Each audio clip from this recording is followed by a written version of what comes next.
फजलुर रहमान साहब कहते हैं जी मेरा भी बंदा रखो, ठीक है। तो जैसे उनकी ख्वाहिश अक्सर औकात रहती है, कई दफ़ा रही है कि वो प्रेसिडेंट ऑफ पाकिस्तान बन जाए, लेकिन आपने कभी विजुलाइज़ किया है कि फजलुर रहमान साहब प्रेसिडेंट हों एक मुल्क के, तो वो कैसे, मतलब कैसे आप उनको प्लेस करेंगे? Number one. नंबर टू, अगर केयर टेकर प्राइम मिनिस्टर बनता है किसी पॉलिटिकल पार्टी से, तो वो इलेक्शन जब भी होते हैं, जो साल बाद हो, 6 महीने बाद हो, 2 साल बाद हो, तो उसकी ऑथेंटिसिटी क्या होगी? अच्छा, पहली बात तो ये कि जो फजल रहमान साहब आपने बताया कि वज़ीर आज़म हो, मैं उसको इमेजिन करूँ ये कि प्रेसिडेंट हो। हाँ। अच्छा, ये किस मुल्क के मुल्क भी बता दें ताकि वो उस हिसाब से मैं सोचूं उनके हवाले से।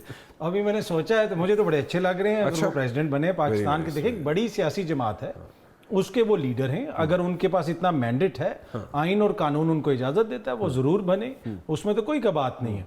लेकिन इस तरीके से, जिस तरीके से अभी निज़ाम चल रहा है कि जहाँ पे अक़लियत जो है वो अक्सरियत अपने आप को मनवाने पे तुली हुई है और जो अक्सरियत है उसको कोई सुनने के लिए तैयार नहीं। और यही अगर आगे भी हम इसी तरह चले और इसी किस्म के इलेक्शंस हुए, इसी किस्म का निगरान सेटअप आया, तो फिर देखिए यकीनन उसके ऊपर क्वेश्चंस होंगे।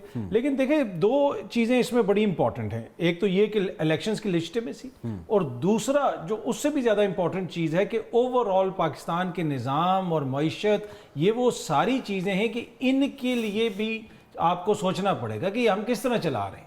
इस तरह तो नहीं कि आप एडॉक बेसिस के ऊपर मईशत चला रहे हैं, एडॉक बेसिस के ऊपर आप जमहूरियत चला रहे हैं, ऐसे नहीं चलेगा। ये सियासतदानों को एक दफ़ा फॉर वंस एंड ऑल फैसला करना पड़ेगा। और सियासतदानों को करना पड़ेगा जी, सियासतदानों को करना पड़ेगा। और दूसरा, वो जो मेरे भाई जो रोज़ सर्वे करके आ जाते हैं ना कि कितने उन्होंने किसको वोट देने, वो कहते हैं 80-90% जो है वो चेयरमैन तहरीक इंसाफ को। खुदारा प्लीज़ आप लोग ऐसे सर्वे निकालें कि तहरीक इंसाफ हार रही है ताकि इलेक्शन वक्त पे हो। अगर इसी तरह के सर्वे आते रहे जिस तरह के अभी हो रहे हैं तो फिर इलेक्शंस नहीं होने। इसलिए कि इनको भी पता है ये जो इन्होंने अभी निगरान सेटअप से पहले कानून में तरमीम की है, उसकी क्या ज़रूरत थी कि जी उनको इख्तियारात दिए जाएं। इसलिए कि इनको लगता है कि शायद हमें तूल देना पड़े।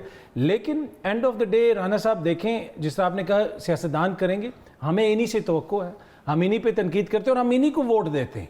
और यही हुक्मरान हैं, यही आके प्राइम मिनिस्टर हाउस में रहते हैं, प्रेसिडेंट हाउस में रहते हैं, वज़ीर आला हाउस में रहते हैं, तमाम प्रोटोकॉल यूज़ करते हैं। तो फिर इनका फ़र्ज़ है कि ये फिर निज़ाम को भी दुरुस्त करें। हम उस सिचुएशन में जहाँ पे हर कोई अपने आप को कंज्यूम कर रहा है, एलीट भी सिस्टम के अंदर है, ये सिस्टम अपने आप को कंज्यूम कर रहा है, ये पूरा सिस्टम इस वक्त कैनेबल बना हुआ है, हर कोई अपने आप को खा रहा है। हमारा मसला क्या है इस सिस्टम का?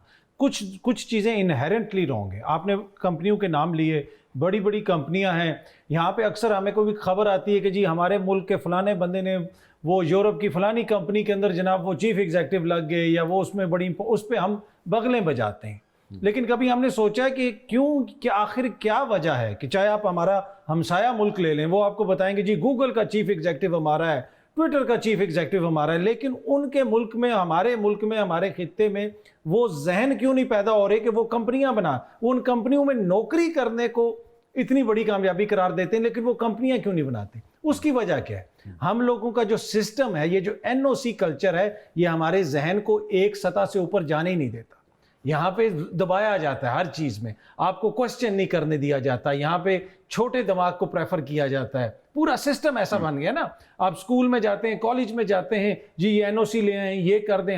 ये जो एनओसी कल्चर है ना, जब तक ये ख़त्म नहीं होगा, फ्री थिंकिंग नहीं होगी, क्रिएटिव थिंकिंग नहीं होगी, हर शोबे को इंपॉर्टेंस नहीं दी जाएगी, तो कभी भी ऐसा नहीं होगा। आप यकीन करें कि ये एलन मस्क जैसे या इस तरह के जो दूसरे लोग होते हैं, ये पाकिस्तान में होना तो ये नैब की इंक्वायरियां भुगत रहे हो। भाई तुम मार्स पे क्या कर रहे हो? कोई प्लॉट बना के बेच रहे हो? तुमने वो इस किस्म की अगर कोई बात करे कि तुम्हें मार्स पे लेके जाएंगे तो नैब का केस बन जाए, कोई देखे ये फ्रॉड करने लगा।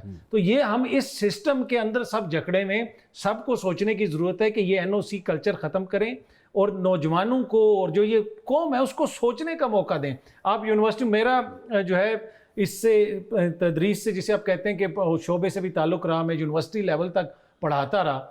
और एक चीज़ मुझे बहुत बॉदर करती है जो मगरिब में यहाँ से बड़ी डिफरेंट है कि स्टूडेंट खुद कुछ नहीं करते, वो हर वक्त आपको देखते हैं कि आप क्या इजाज़त देंगे तो वो आगे से अपनी उसका इजहार करें, जहाँ पे वो इजहार करते हैं उसको हम दबा देते हैं। तो ये सिस्टम है, ये एनओसी सिस्टम जो कल्चर है, इसको हमें ख़त्म करना पड़ेगा।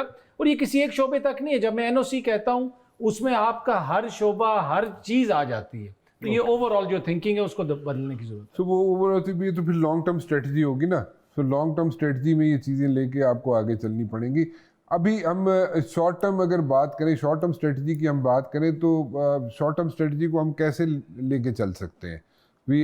चलें हम we are not talking about the political system, क्योंकि पॉलिटिकल सिस्टम पे हमने बात कर ली, पॉलिटिकल एलीट को ये सूट करता है। इकॉनमी की हमने बात कर ली, ये सिस्टम ठीक होगा तो आगे इकॉनमी ठीक होगी, जो कि हमें नज़र नहीं आती ठीक होते हुए, क्योंकि हमें इसके लिए ड्रास्टिक चेंजेस लानी पड़ेंगी। ठीक है, fair enough. Is it possible कि 2035 का जो विजन है वो उसको अगर इन ट्रू स्पिरिट इम्प्लीमेंट कर दिया जाए तो इकॉनमी बहुत अच्छी हो सकती है? देखिए, कुछ ना कुछ तो करना पड़ेगा। देखिए, हर किसी ने अपना किरदार अदा करना है। इसमें आपकी इस्टेब्लिशमेंट का किरदार है, आपकी सिविलियन जो आपकी आदत है उसका किरदार है, हर किसी का किरदार है। देखिए, हम उस दौर से गुजर रहे हैं जहाँ पे एक कौम इर्तिकाई अमल से गुजर रही होती है। आज से आप 70 साल 80 साल पीछे चले जाएं, बरतानिया में क्या जमहूरियत बहुत आइडियल थी? आइडियल तो नहीं थी, बहुत सारे मसाइल थे। आप यूरोप देख लें, 70 साल पहले एक दूसरे के गले काट रहे थे, कितने मिलियन लोग इन्होंने मार दिए एक दूसरे के। ठीक है, और क्या इस वक्त हम यूरोप से 70-80 साल पीछे नहीं है?